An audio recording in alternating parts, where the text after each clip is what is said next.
we are pretty much in pretty turbulent and disruptive times. A lot of things are happening. First, I wanted to make a little experiment with you, closing your eyes and go back 10 years to forget about this. But think about 10 years ago, there was somebody like George W. Bush, the president. Nicolas Sarkozy was the president of France.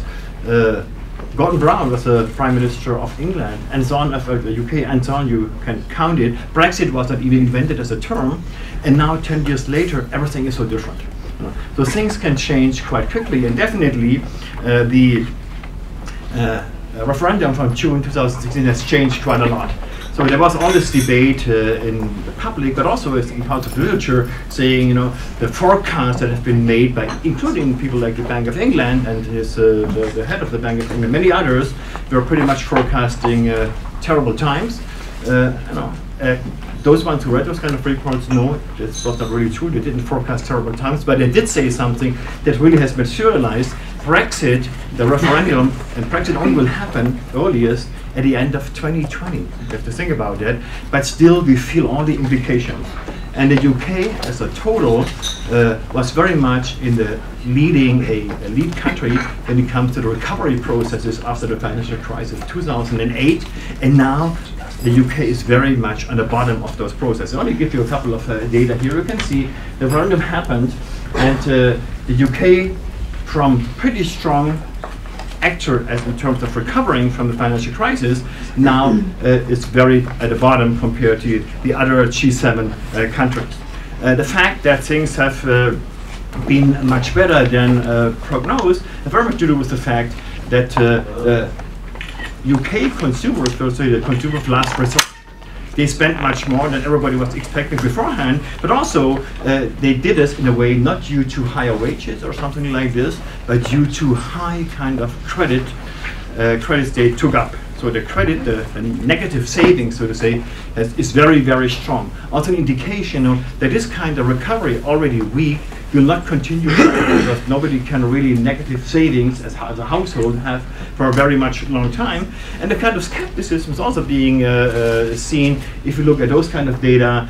The whole kind of growth processes are driven by investments, as we know, and the business investment has really kind of stagnated since the referendum. Not a lot of things are happening. There's also signals, there's a lot of uncertainty on the side of the private business sector. So the whole process is looking very good. There are a lot of studies have been made in the report. We dedicate a bit in the very first chapter, going through these various reports. They've all to deal with Brexit and the implications for the whole UK, not so much on Northern Ireland. This is one of the most fanciest kind of studies that have been done. Very advanced methodologies from this perspective, very interesting.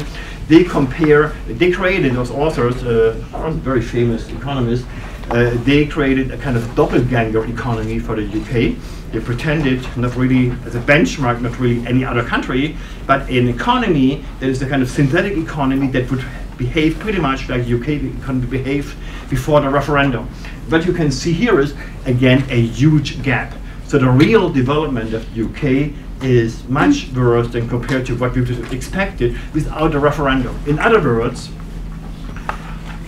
even before Brexit actually will happen, there are already a lot of costs involved. The costs are not, we should think in terms of cost as a kind of crisis. There's not really a crisis in the UK, but costs in the sense what would have been achieved without a referendum and what's actually happening now with this decision being made. So this is the kind of situation. You are probably aware of all that, but when it comes now to modeling implications of various kind of pathways, of scenarios in regards to Northern Ireland, this is actually already creating a huge problem. So what could be the benchmark for the modeling? So this was one of the challenges we were confronted with when we started our modeling experience. So again, what I will present you today and what you can see in the report is very much, it's a modeling exercise. It's not something back of the envelope, it's not a kind of guesswork or something like this. What we did is, we are using a pretty advanced kind of methodology,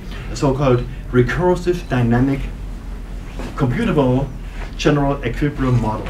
sounds very complicated, and it's very complicated, but that's, so to say, the workhorse of all those kind of exercises you see when it comes to calculating various kind of policy projections in the future, from today, in the past, in the future. That's the kind of model we are using, and models are coming with a lot of assumptions. There is no other way. Modeling means you have to make a lot of assumptions, and obviously the quality of this model depends very much, generally spoken, from the internal coherence. How coherent is the model? And the one we have chosen, that's the kind of, again, the workhorse, the kind of benchmark model that is being used by the most advanced kind of studies. The problem, so to say, is that the problem, we solved it somehow.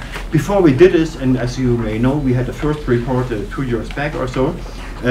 There we started with this kind of modeling exercise, and we developed the first model for Northern Ireland. There was something like this was not in place. It has very much to do with the fact it's very work intensive to produce such a kind of model. You have the methodology, and then you have to work with it.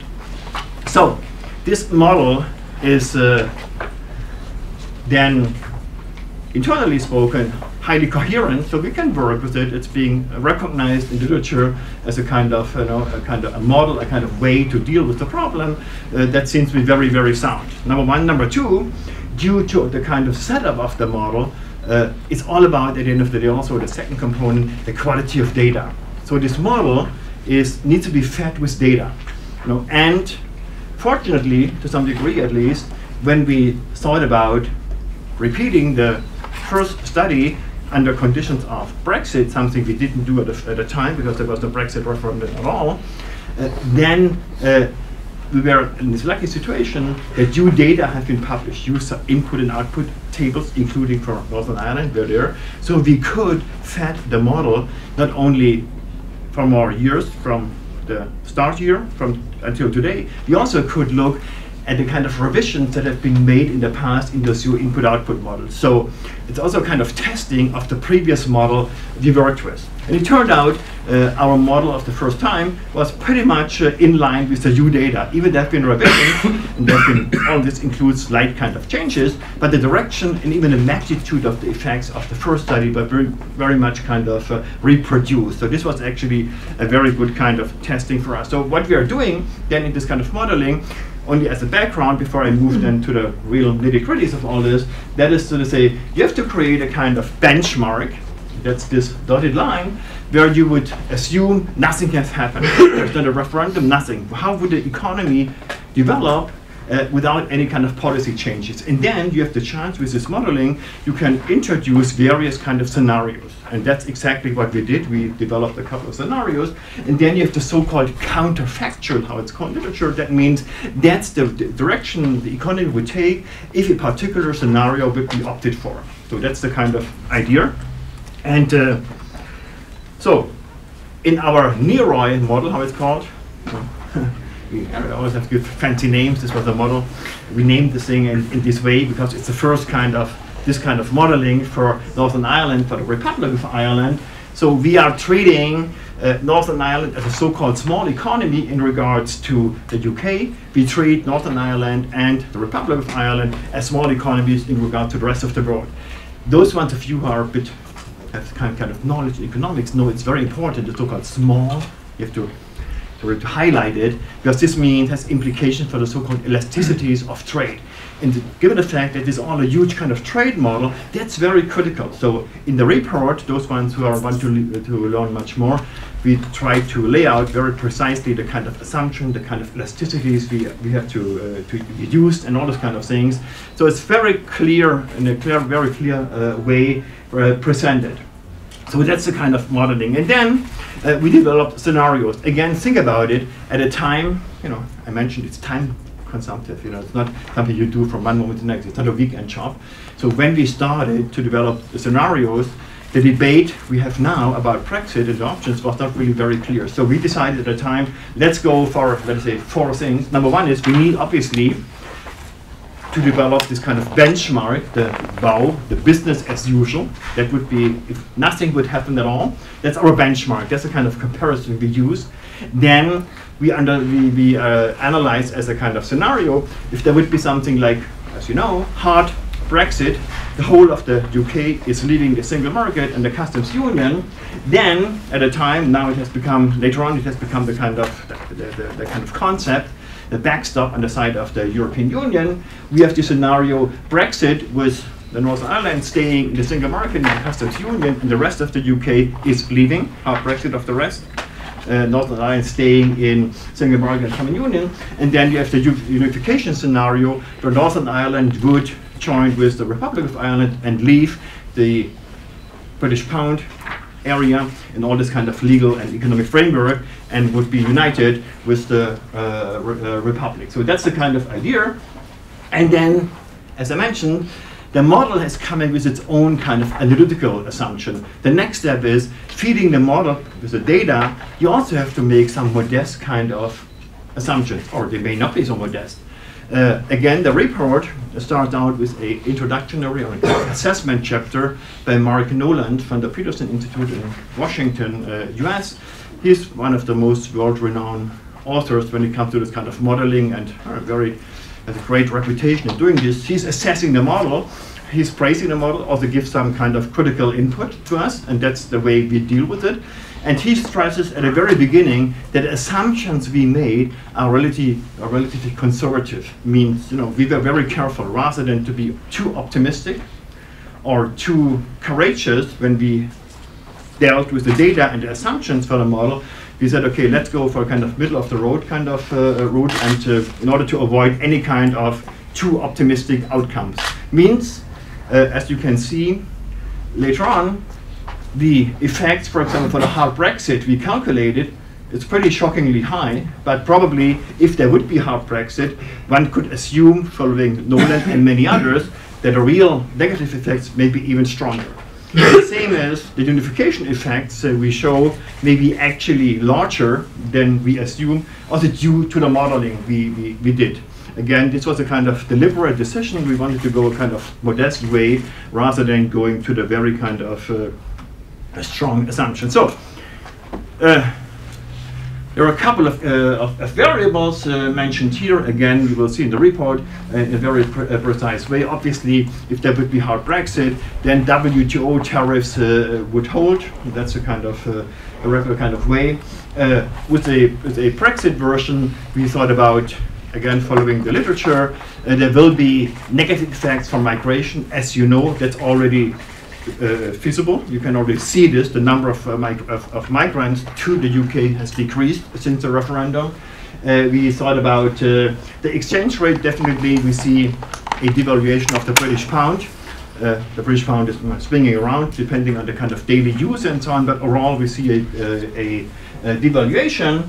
And we can also see, this is just confirmed 2 days ago or so on Monday, I think so, by a launch of data by the British Foreign Direct Investment Agency, that the sheer amount of FDI to the UK has decreased since the referendum enormously. So this, again, is not a surprise because it only indicates a kind of uncertainty who would invest in the UK significant amount of money if they wouldn't know how the relation with the largest market of the UK is looking like. So those are the kind of things, and then we played around with those assumptions. So, what are the results? Again, we have those the situation here. As you can see, the benchmark, that's the right one. If nothing would have happened, there would be steady, not too strong, but a steady growth of GDP. Then we have the Brexit situation. Obviously, again, no surprise. This would be a huge kind of deviation from a given historical path, and the effects of on GDP would be, if you accumulate it, pretty strong. Then you have a kind of middle of the road version, if you would like, the effects of staying in the single market and the customs union is not positive, it's negative, but it's by far not as negative as any kind of hard Brexit. And then obviously here, according to the modeling, we see that unification has by far the strongest effect. And if you put it in numbers, then the accumulated effect of unification running 2018 to 2025 would be close to 18 billion euros. So again, if you divide it by the number of years, it's not too much, but it's positive. You know, it gives you the kind of positive direction.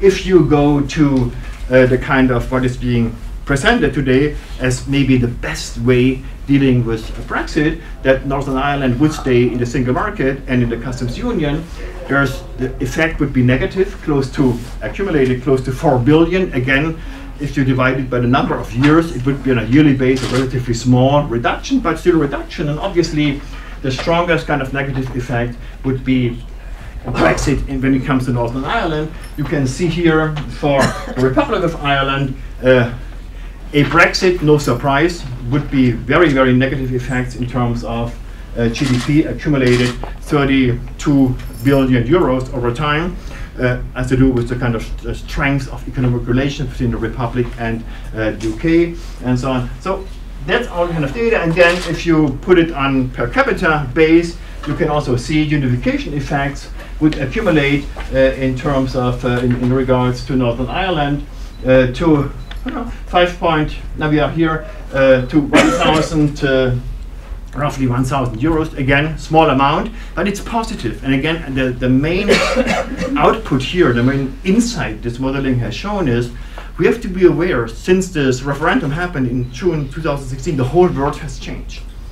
We were totally surprised that under condition of Brexit, unification still would have positive effects. But by far, from all the kind of the new options that are available, it's by far the best. Brexit, obviously, under all those kind of options available, would be pretty critical outcomes for Northern Ireland, as well as for the UK, obviously, but we didn't calculate, as well as for the Republic of Ireland. So those are the kind of the outcomes of this modeling exercise. And again, this produces quite a lot of questions. Number one is, for staying in the common market as a unified Ireland would be probably the best way to go, despite all the kind of problems the EU may be confronted with when it comes to sheer commercial considerations, the kind of common market. As long as this is coherent and they keep the core of the common market as a kind of solid base, then unification inside the European Union due to the trade effects would be very, very strong. This has to do with the fact, again, the model would show this, that we would see quite a lot of trade creation and a bit of trade deviation. That's the kind of the terms you find in the trade theory. And that's pretty much replicated in this in the modeling. Now the model again is not, it's only using policy changes by saying, okay, from one moment to the next, we would unify. It doesn't say anything about the way unification should happen. There's a lot of policy space, obviously, available, and and using the policy space is another kind of difficult and critical element in all this. But this is something that can't be modeled. It's something I can tell you, let us say, from my German experience when German unification happened. You need to be prepared in advance. You need to have the right policy tools, the right of kind of ideas in place, how to deal with the transition from one economic legal space to another economic legal space. So the model does not tell you this is a kind of a cakewalk. It's very, very easy. It only tells you if everything is done in a proper way, then the direction of all these kind of variables in this dynamic modeling exercise tells you it will have positive effects, whereas the two other options have negative effects. And definitely, if there would be a situation where Northern Ireland would stay in the common market in the common market in the kind of customs union, this may be coming with slight negative effects. They are still negative. But then also, it creates something totally different, also totally outside of the modeling. It would probably create a kind of constitutional crisis in the UK, but because how long can you have an entity, a part of another economic legal system than the rest of the UK? There are all those kind of questions that are very, very important, very difficult, but are not part of our modeling exercise. The modeling is really looking at those great kind of scenarios, and if you take them, then there's only the one answer. Unification would be the best way to go. Last element, the report has this title, The Cost of Non-Unification. And the idea here is also that the report should a bit contribute to a higher level of transparency when it comes to policy choices. When it comes to Brexit, it's all about policy choices. Which scenario should we go for? And if you go for scenario 1 rather than for scenario 3 or 2 or whatever it is, then the opportunity costs you can calculate. The way we modeled it and the way we presented the figures allows you to think about opportunity costs if you do a particular kind of choice. That's something very often neglected, and the practice we did here is more or less following this debate and the analytical practice of the European Commission at the time in the 1980s, when it came about the discussion, what would be the effect of a common market in Europe? This whole common market thing, this was the famous so-called Cecchini report, the costs of non-Europe. So I'm not Cecchini, this was Renger, but we used this kind of model, so to say, of the EU, also contributing a bit to this debate. How can we think about opportunity costs of particular choices when it comes to Brexit, and rather than other choices? And so you have here data available that you can use, thinking about what would be the best way to go, and what would be the kind of the opportunity cost if you don't go for the best way, not a superior way, but more an inferior kind of scenario. So this is the kind of situation, and again, it gives you a lot of opportunity for all kind of political considerations. All these kind of things are out of the model, are not part of what we did, but we could really show in a way of a quantitative modeling exercise that out of the 3 scenarios, unification would have the strongest positive effects. Thanks so much.